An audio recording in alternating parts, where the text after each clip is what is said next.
Hello once again, everybody, and thank you for joining me here on this Tuesday, June 29th edition of ATS Radio. I'm your host, Adam Burke. I'll be joined today by Brian Blessing, the host of Sportsbook Radio and Vegas Hockey Hotline. We'll talk about the Stanley Cup Finals between Montreal and Tampa Bay. Take a look at the Rocket Mortgage Classic. That's this week's PGA Tour event up in Detroit, Michigan. Then we'll take a quick look at NASCAR, where we have a new track, at least for some of the drivers here this week. We'll talk more about that to finish out the show.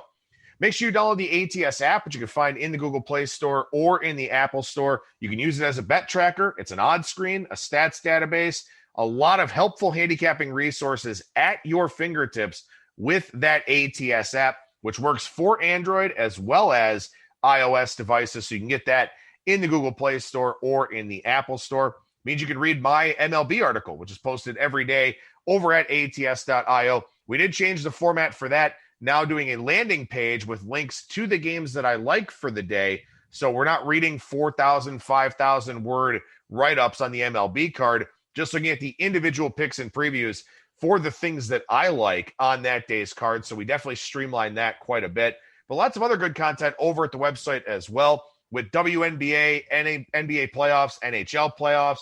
Got a golf preview up for you. NASCAR preview is just about done, so that'll be going up here this afternoon. We cover UFC on fight weeks. Don't have a UFC event this week, but a big pay-per-view next week. We'll cover that over at the website. So lots of things for you to check out over there at ats.io. With that, we bring on today's guest, and that is Mr. Brian Blessing, the host of Sportsbook Radio and Vegas Hockey Hotline. And Brian, how's it going today, man? All right, Adam, rolling along. Toasty hot out here. Lots of sports, and football's coming. Yeah, it's not toasty here. It's very sauna-like here. Very hot, very humid. And, I was actually looking at that, and a couple of my MLB plays for today kind of predicated on just how hot it is in this part of the country, in the Great Lakes region, then also over on the East Coast, where summer is very much here, my friend. Oh, amen to that, buddy. I mean, we've been hitting the 115, 116 mark way too early. So what do you do? Do you golf at like 5 a.m.? Is that the only way you can do it? Oh, we golfed Saturday, and we knew it was going to be hot. We got up about 8:50, and basically shade is your friend. You're fine if you can. Every shot you park in the shade, run out, hit your shot, and get back. It's not too hideous. The last 3-4 holes got your attention. By 1 in the afternoon, it's up to about 106, 107. I don't care what you try to do. It's hot, but it's not unbearable. To me, it's an odd thing. 109 is like the magic number for me. 104, 105, 106, it's hot, whatever, it's hot. 109 is like, okay, that whatever you're doing isn't fun. 109 seems to be the magic number for me. Yeah, I mean, for me, it's all about the humidity that makes it so difficult. I'm a low 70s kind of guy by trade. I know that probably feels cold to you being out there in Vegas, but give me upper 60s, low 70s. I want to wear shorts, but if I have to wear long sleeves or a hoodie, I'm okay with it. So that's kind of my wheelhouse, and we don't get much of that around here because it just goes from winter to summer and then from summer to winter. So I got my annual golf tournaments coming up here in the not too distant future, where I head back east. Missed it last year for the first time in 33 years. Looking forward to it, but it's crazy. I'll go back to this. It's up in Olean, New York, and I come out of here. It's 104, 105, and forget the dry heat nonsense.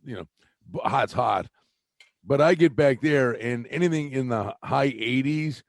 With humidity, I am literally just like a sponge. I'm just oozing all over the place. The humidity is the killer. Very rarely do we get the humidity here. That's when it really gets rugged. Yeah, for sure. And speaking of golfing, 29 of the 31 NHL teams doing that right now. The two that are not, the Montreal Canadiens, thank you, and the Tampa Bay Lightning. Game 1 last night, Tampa Bay wins 5-1. And, as I was watching that game, Brian, I'm just sitting there thinking, I don't know how long this series actually goes. I mean, Tampa Bay just outclassed Montreal last night. They've outclassed a lot of their opponents for the most part. And last night, not only am I thinking that, I'm thinking it's going to be a quick series, but I'm also thinking, damn, Barry Trotz is as good as we say he is for taking that team to 7 games. Buddy, the thing I would say to you, before the Golden Knights series, I said Vegas in 5. And I was like, boy, am I being disrespectful to Montreal? And then it came, we know what happened, and it came to this. And I said Tampa Bay in 5, and I'm thinking the same thing. Am I being disrespectful to Montreal? And full marks to them, everything they've accomplished. But the fact of the matter, what I can't get away from is Vegas beat themselves. And Montreal did what they did, but Vegas was so foolish and never adjusted. And you watched the game last night, the lone goal Montreal scored is what Vegas did for 6 games. Sergachev was careless. He didn't get the puck deep, turned it over at the blue line coming in. Bam, Montreal came the other way, scored the only goal they got. The rest of the series with the Vegas series, Vegas won all the draws. They scored goals off faceoffs. Caulfield had 4 goals for Montreal in the series. Vegas forwards collectively had 4 goals in the series. Vegas power play never scored in the series, and Vegas power play had been a disaster all year long. And you're sitting there, so now I'm on the way into this thing. I'm like, well, wait a minute. You're not shutting Kucherov down the way Stone got shut down. And on top of it, points as dangerous as Kucherov is. They had more guys that are lethal. And that power play was going to be a factor. And Montreal was undisciplined against Vegas because Vegas couldn't take advantage of it on the power play. Tampa Bay will. The other thing, the Vegas-Montreal series was the least physical semifinal series in the history of the sport. And Tampa Bay, we've talked about them all along, big, mean, fast, nasty, borderline dirty at times. They are going to hammer Montreal. Montreal had no idea what they were walking into. I think game 1 is just a microcosm of what you're going to see. I stick with 5 that they win it on home ice. 4 is absolutely in play. And I'm not knocking Montreal. Tampa Bay is just on a mission. They showed from day 1 they wanted to win it again. Last year they won it in a bubble. Now they'll have a party. They're actually fans at the games in Tampa Bay. Again, it is not a knock on Montreal. It's just their faceoffs are awful. Tampa Bay ate them alive on faceoffs. Scored some goals, 2 goals off faceoffs last night, 5-on-5, more physical. Power play really effective where Vegas's wasn't. Montreal simply is walking up against a buzzsaw right now, and it's not a disservice to them. I had everybody pretty much trying to make a case. Well, Montreal, look what they've done and blah, blah, and everybody wanted to keep swinging with these guys, and I give them full marks, but I think it was more, I swear to you, Vegas could not see it after game 2. We're screaming and yelling on the radio here. Dump the puck in. What are you doing? You keep doing the same thing where Vegas is so stubborn. Come in, make a pass at the blue line, and turn it over instead of get it deep. And the model is get ahead of Montreal. If you get ahead of Montreal, then the ice opens up. Tampa Bay got ahead, had 1 miscue. It ended up in their net. That's how opportunistic Montreal is. Stylistically, Tampa Bay will make any adjustment that's required. They are deeper, bigger, faster, stronger. I'm sorry, Canadiens fans relish in what they've done to this point, but this is a walkover. Yeah, I mean, it doesn't make for great radio, to say the least here, because I'm in the series price is $7. Yeah, and that may even be cheap. And I know there were some very smart people out there, some hockey opinions that I respect, who thought the series price was way too cheap before game 1. And seeing how game 1 played out certainly seems like they've been validated. Last night I was Adam Vegas was minus 475. Yeah. And Tampa's minus 260. Well, we said the Vegas number was ridiculously inflated, but this team is, think the other thing. Montreal beats a good but flawed Toronto team. All right. And then they sweep Winnipeg without Scheifele. And then Vegas gift wraps the series for them. Tampa Bay beat a really good Florida team, a Carolina team I thought was capable of winning the Stanley Cup. You look at what they had to do to get here. And then they beat Trotz and the Islanders. I mean, the path here was way harder for Tampa Bay. Yeah, for sure. And, I was texting with a buddy last night. He coaches a junior team up in Campbell River, British Columbia. And, we were talking about Tampa Bay, and we were talking about just how impressive they are. I mean, all 4 lines are dangerous. They got the defensemen involved quite a bit last night. that gives them another layer of not only offense, but also puck possession, attack zone time, all of that. And he just straight up says to me, he goes, Adam, I try to make my team play this style of hockey. I want them to be detail oriented. I want them to have, that relentless forecheck with the third man high that's always looking for opportunities. And last night, even, Tampa Bay was even collapsing that third man and letting that weak side defenseman kind of hang around in the slot, look for any loose pucks that came out there, stuff like that. And as I'm watching this game, the only thing I keep thinking to myself is they are not the least bit afraid of Montreal's offense. Not at all whatsoever. They will sell out to hold the zone. They're not worried about guys getting back if there's an odd man rush because Montreal just doesn't have the speed to do it.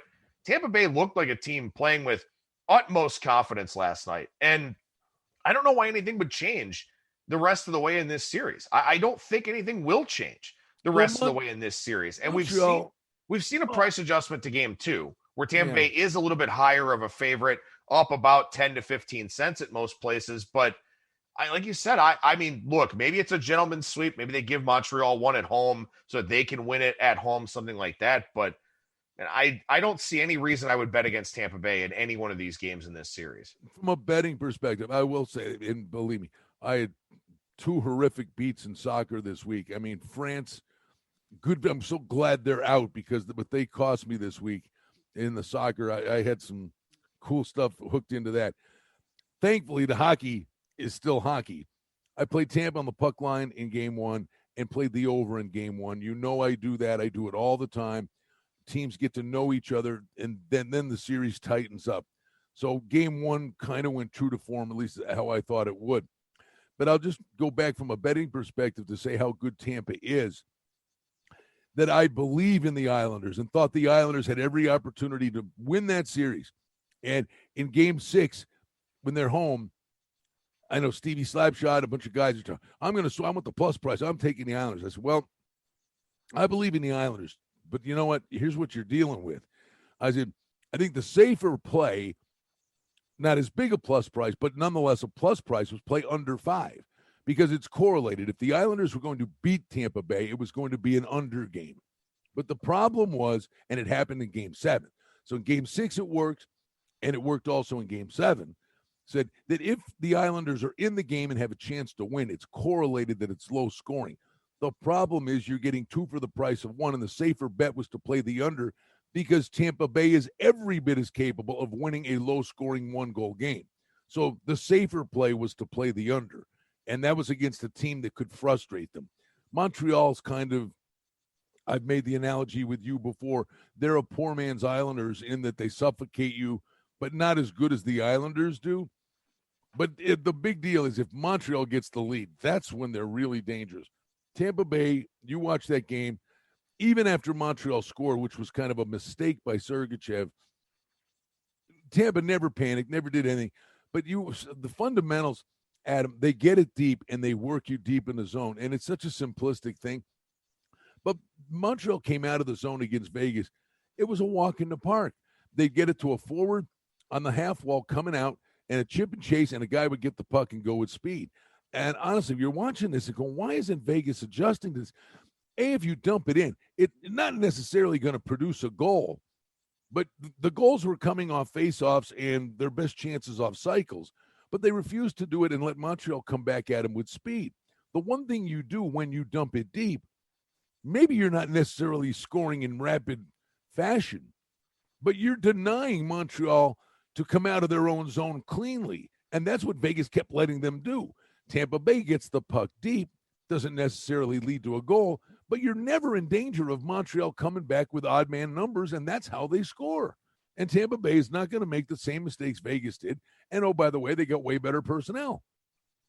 Yeah, I mean, as I'm watching that game last night, one of the things that we talked about a lot, and I'm sure you discussed it a lot on Vegas Hockey Hotline, is Montreal was the better team in the first period in almost every one of those games of that Vegas series.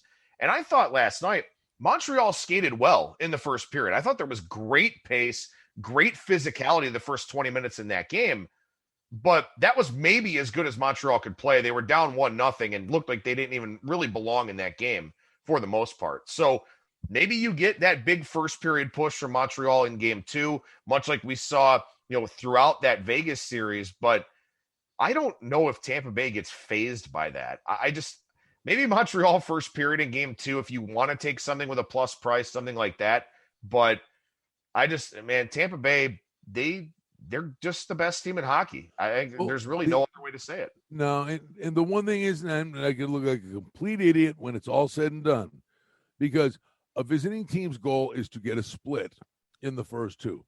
If Montreal got thumped in game 1 against Vegas, won game 2, changed the whole dynamic of the series. That's the model. You want to get a split.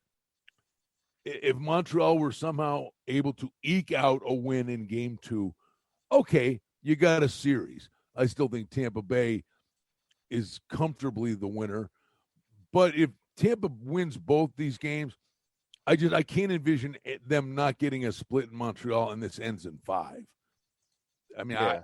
I could be dead wrong because there's no great reason to panic if you're Montreal. I mean, okay, you lost game 1, get a split in game 2, and then all of a sudden things can change. I don't know. My eyes tell me nothing's changing here. Yeah, I don't think anything changes here either. I think it's just a matter of how many games it takes Tampa Bay to do it. And quite frankly, they can probably pick however many games they want it to take them. I mean, if they want to win it at home, they can do that in game 5. If they want to just go ahead and take it in 4, they could probably do that too. And by the way, buddy, the one other thing, when you watch these games, I mean, I've talked about these guys, I admire and respect them. You don't have to like it, but who cares? At the end of the day, if they're hoisting the silver shiny thing, they got what they wanted. But this goes all the way back for me after they got swept by Columbus, being a frustrated Sabres fan. Where this all started, they had a historic season. They got swept by Columbus. They came out the next year, and the Sabres had all these high hopes, and they did a series over in Sweden, right? They had Dahlin going back there, and Hedman got his day in the sun in Sweden. And this 2-game set over in Sweden, Tampa Bay knocked Dahlin out, had a concussion. They came back. Their season got destroyed by Tampa over there. They also hit the Sobotka guy. Kucherov hit him with a cheap shot, knee injury. I don't think he's ever played again. Tampa Bay is mean. They're nasty. They're dirty. And you watched it last night. Gallagher's trying to start crap. What do? Slam him face first into the ice. This guy's a bloody mess. Tampa Bay with the lead. They're not backing off. They're hitting guys, kneeing guys in the head after a hit along the board. Tampa Bay just keeps coming at you. They are a physical team. And that's the other thing. Montreal has not had to deal with it. The Toronto thing was all skate. The Winnipeg series was a joke. And Vegas never threw any checks in the entire series. All of a sudden, Montreal comes in here. They're getting beat to a pulp. That's the other thing. I mean, even if Montreal were to win a game here, by the time if it was a deep series, Montreal had I don't know how many guys they have left. Yeah, that's an excellent point too. And something that you probably don't really think about with Tampa Bay unless you're actually, watching their games, paying close attention to how they play, because I mean, they put up numbers. Obviously we all know that they're a very good defensive team, and Andrei Vasilevsky is one of the best goaltenders in the NHL. You just think about this team as being dominant because they're so skilled or because they're so fast. They're also dominant because, as you said, they beat the hell out of you, and they don't care. They don't care if they go shorthanded. They're perfectly content in that situation. They don't care if they have any kind of reputation.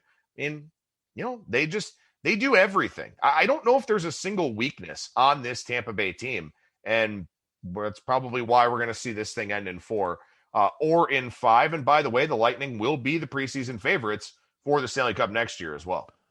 I would envision you get a really good effort from Montreal here in game 2.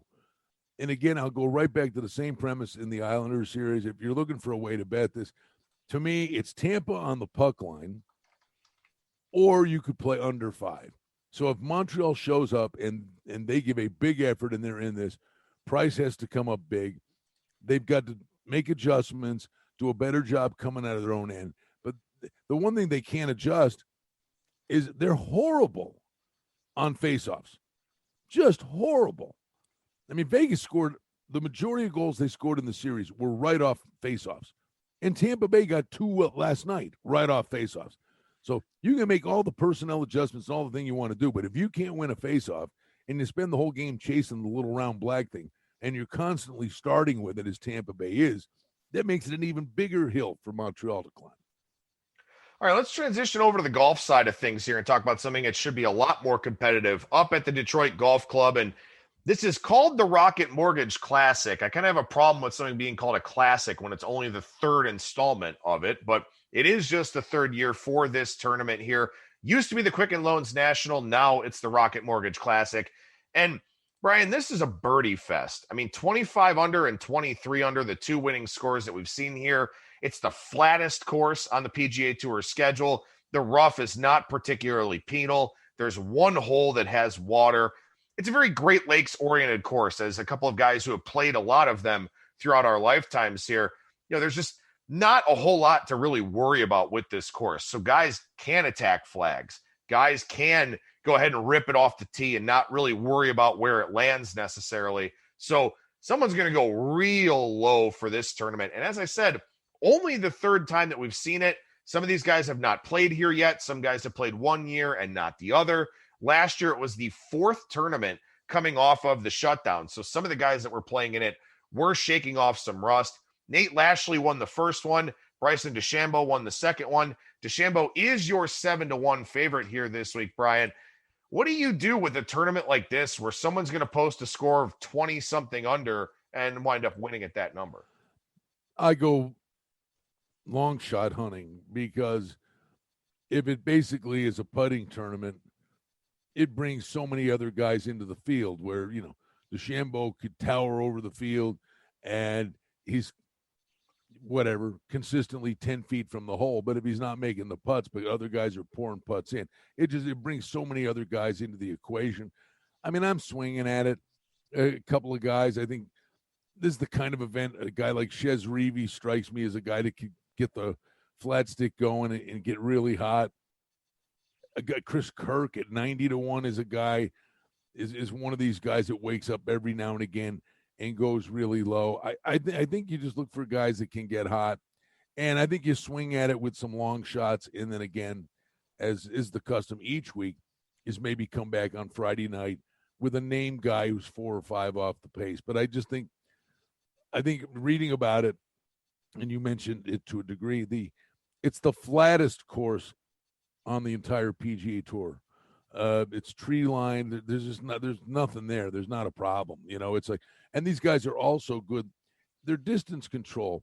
That's why these guys are on the PGA Tour. It's like, well, who can hit it 8 feet instead of 12 feet? But their distance control is all so good that they're always on the right level. And it's the guy that's going to have the flat stick working the best in a tournament like this. That's what happened when you get it in these tournaments. The winning scores 20 under par. Yeah, maybe there's a name guy or two there, but there's probably going to be somebody in excess of 100-1 that's going to be in there on Sunday too. Yeah, so as I mentioned, Bryson, the 7-1 favorite. Captain America, Patrick Reed, is 14-1. I know some people kind of like him this week, and it would certainly be fitting Independence Day weekend for Patrick Reed to win this thing. Hideki Matsuyama, 16-1. You worry about the putting here in a birdie tournament. Webb Simpson, also 16-1. You don't worry so much about the putter with him. Zalatoris at 20, Neiman 22. One of the guys that I like here, and he is a short price, and I agree with you. I think there are some big prices you kind of go after.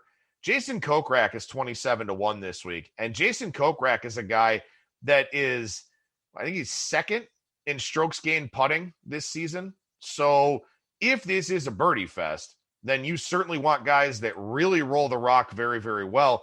Kokrak is a guy that does that, did have a win earlier this year. He's been playing very well, as we know, but Kokrak, a guy that putts it very well, so I like him. Cameron Tringale is an interesting one to me at 41-1 over at FanDuel, where he's a guy that plays well on approach and also putts it well. 25th in strokes gained putting, 44th in strokes gained approach. He's not good off the tee, but this isn't really a course where that bothers you so much. So you're looking for iron players and you're looking for putters. So those are the two guys I like at short prices, Kokrak and Tringale. But, you know, Sepp Straka has 2 top 15 finishes here in his 2 starts. Bryce Garnett is 120-1. He's 10th in strokes gained putting. I think he won the Puerto Rico Open or one of the other alternate events a few years ago. But those are some of the guys that you can take a look at. Some of the long shots that don't do a whole lot of things well, but can putt pretty well. If they're bad off the tee, if there's a course with a distance bias that they have no chance at, that's one thing. This is not that course. So I think that's a really interesting one. And lastly, I'll throw this one at you. And we kind of talked about this with regards to Garrick Higgo and the tournament that he won a few weeks ago. He was playing very well on the European Tour. Mito Pereira, or maybe it's Mito Pereira, at 80-1. He's won back-to-back Corn Ferry Tour events. So I don't know if he can do it here in a PGA Tour layout with all the great players, but at 80-1, I've noticed that his price has kind of gone down a little bit this week. And, there was one other guy I wanted to mention. That Sebastian Munoz at 100-1 is another guy that's capable of going real low, and then he just shoots himself in the foot. But if the course is not that difficult, maybe he takes himself away from the snowman that takes him out of a tournament. I think that maybe is the thing here with guys like this. When you say there's water on one hole, some of these guys that are capable of doing really good things, but in a stroke play event, they've always got the one hole that takes them out of it. If the course isn't that penal, a bogey maybe is not the end of the world here if you go out and birdie 2 of the next 3. And I'm glad you mentioned Higgo, because that was the other guy I was going to say. Hey, by the way, he's got 2 European Tour events. He's only played 4 PGA Tour events, and one of them was a win. So Higgo at 50-1, and know that he's basically one of these guys that's playing these courses for the first time, making the loop now around the PGA Tour. But he looks really good. So Higgo and Munoz would be a couple guys at a nice price I'd add.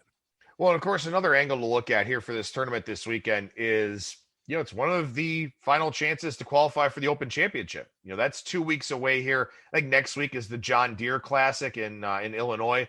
So you've got this one and next week, and that's it. Those are your only chances to get into the Open Championship. So I know some people have kind of tipped somebody like Brendan Todd at 60-1, who not a big hitter, but a pretty accurate hitter, a good approach player, decent putter. I know some people have talked about him a little bit this week as a guy that, effectively needs a win or at least an extremely high finish to get himself into the Open Championship coming up here in a couple weeks' time at Royal St. George's. So that's also another angle you can take a look at here for this week, is looking at guys that don't have their ticket punched overseas yet, but, maybe looking to do that here for this weekend. I'll put you on the spot again real quickly here, Brian. Have you taken a look at the Irish Open yet, where Rory McIlroy, the plus 450 favorite? I have not taken the deep dive, and we'll do what we did last week. I just took a flyer with the 2 Americans. Who won last week? I don't even know. I don't know. I flipped it on a couple of times. Let's see here. Oh, Victor Hovland. I'm sorry. Forgive me. Oh my God, short-term memory. No, Hovland was real good. Hovland did win and closed it out. I saw the end of the tournament. I even forgotten. You hit par 5 18th. He had a 3-shot lead. You need to hit 3 putts to win it on the last hole. Looked really good. I mean, maybe they're saying the kind of thing that gets him going maybe for the British Open. Out of nowhere last night, I was thinking about this while I finally found it, the Irish Open. I don't know why this popped in my head, but I'm wondering about Jordan Spieth in the British Open. I got to do a little more deep dive, obviously, on the course. But links golf, if that ball is rolling long, but if the fairways are wide and he's got a semblance of something off the tee, when you in British Opens, you got to keep the ball on the ground and have the short game. I mean, if he's in form, you can understand why Spieth won a British Open. I wonder if Spieth's not a guy to really take a peek at in the British Open. Yeah, Jordan Spieth, seeing 18-1 out there at FanDuel, but obviously, shop around for the best prices, see what you can find out there. We've got, what is it? I think is it this weekend? Early 15th, next week, the match with Deshambo and Aaron Rodgers against Mickelson and Tom Brady.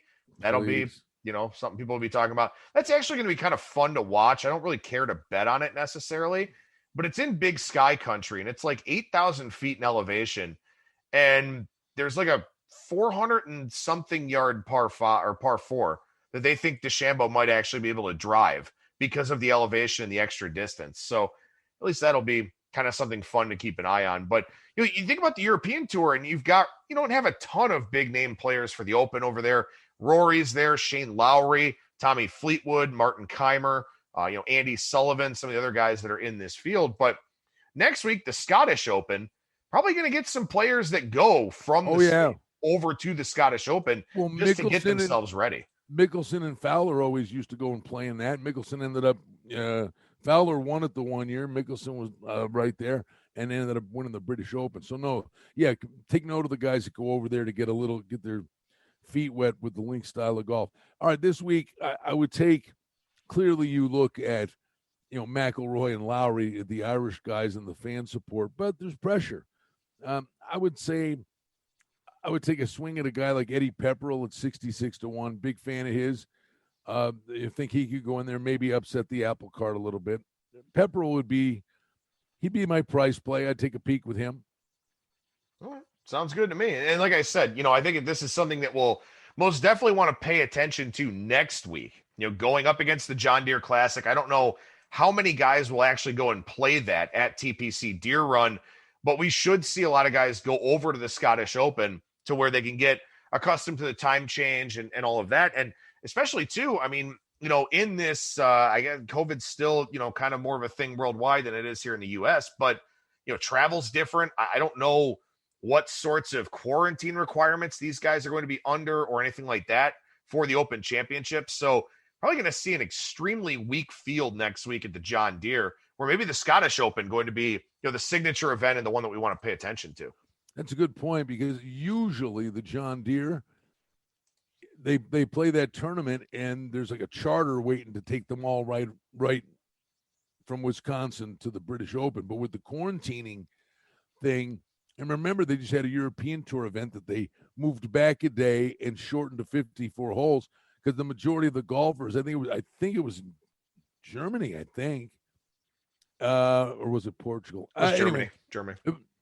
Well, they shortened it to 54 holes because the majority of the golfers were in England the week prior to, and they wouldn't have matched the COVID protocols.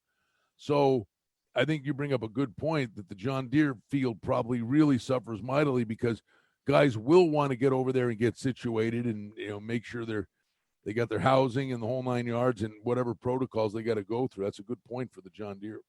Last thing I'll mention here on the golf side, actually reading a quote from Seamus Power, who says that the rough is nasty at Detroit Golf Club this weekend. So, I don't know, maybe that does kind of change the handicap a little bit. I don't know if he's just kind of saying that, but I know that Detroit had a ton of waterfall up there this past weekend and a couple days before that. So maybe they just kind of let the rough run a little bit with some extra rain, some probably unexpected rain here in the summer months, to where maybe the rough is a little bit thicker. So maybe you do kind of want to look at guys that are going to put it in the fairway. So interesting quote, just one player, but I think that's something you can do too, because, again, this is only the third time that we've had the Rocket Mortgage Classic. You've got a lot of data points on a lot of the other courses that are out there, but like I said, 25 under and 23 under, the winning margin was 6 shots for Lashley and 3 shots for Deshambo. They probably want to tighten this thing up a little bit. So I love it. And honestly, I've been out here 16 years. I've been saying this from the day I got here. I'm sure it doesn't make a lot of people happy, but the tournament here in Vegas is a joke. The winning scores, it's always 25, 26 under par. They can make the problem is with the heat and and keeping the course in shape, but there's defense mechanisms for the course. Grow the rough a couple inches, put the pins in tougher spots.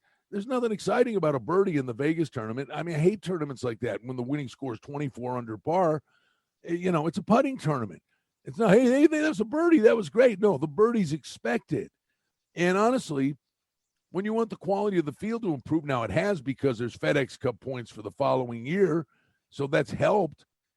But the best players are like, I'm not going there. It's a putting tournament. It brings, you want the tournament to have a little bite to it, make these guys work. So maybe the Rocket Mortgage, it's young in their history. They go, we don't want to be one of these tournaments that's 24 under par. Grow the rough. What's wrong with the winning score being 12, 13? But there's some trouble out there for these guys.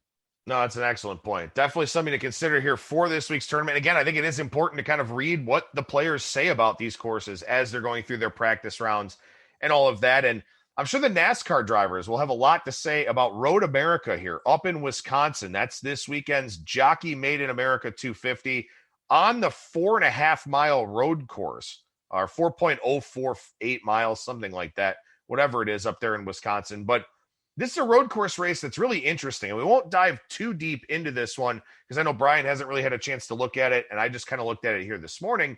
But this is the first Cup Series race, or at least the top NASCAR level race, since 1956 at Road America, only the second one all time. But what's interesting about this weekend is that the Xfinity Series has been going there every year since 2010. So some of the younger drivers, like a Christopher Bell at 40-1, Austin Cindric at 40-1, who won last year at Road America. Tyler Reddick has a couple top fives here. He's 66-1. Maybe this week you find some price plays out there in the Cup Series. Yeah, is Xfinity running here? Yes.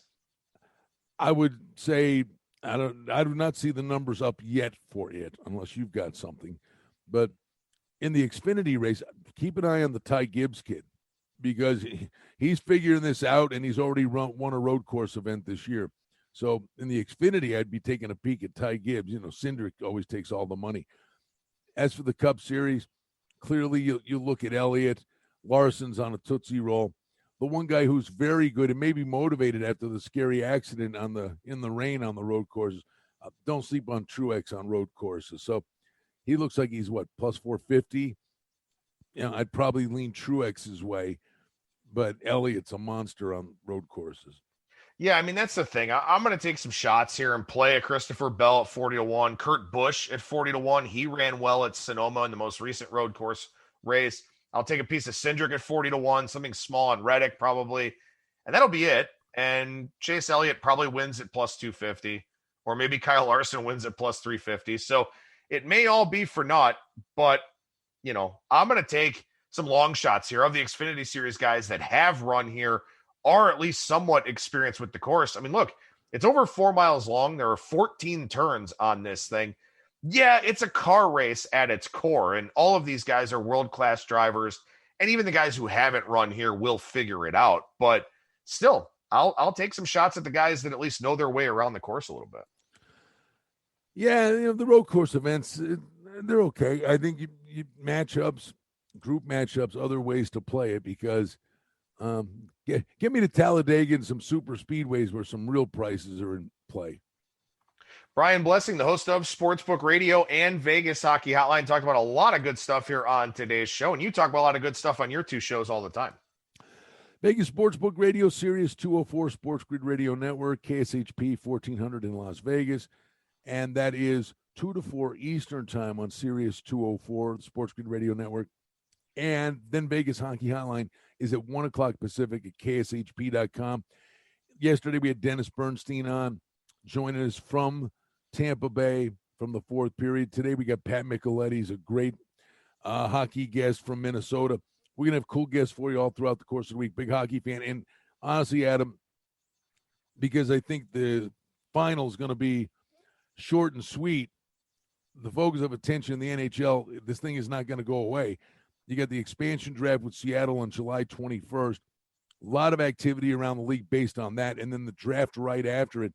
And I think blockbuster trades are going to be firing. It's going to be hot and heavy here in the next 3 weeks in the NHL. So if you're a hockey fan, we think you'll like that too. All the shows, all the information's on my Twitter at Brian Blessing. Yeah, make sure you follow him on Twitter at Brian Blessing, and check out our ATS YouTube page as well, where Brian's got some good NFL division preview stuff for us that, of course, has lots of relevance here as we go throughout the summer months. But Brian, always a pleasure to chat with you, man. Thank you so much for joining me, and we'll talk to you again next week. Sounds like a plan, bud. Have a good day. There you go. There's Brian Blessing, again, the host of Sportsbook Radio and Vegas Hockey Hotline at Brian Blessing on Twitter. I'll be back on Thursday with a new edition of the Bettor's Box, our MLB betting podcast. That'll do it for me. Thank you so much for listening, everybody, and I will talk to you again on Thursday.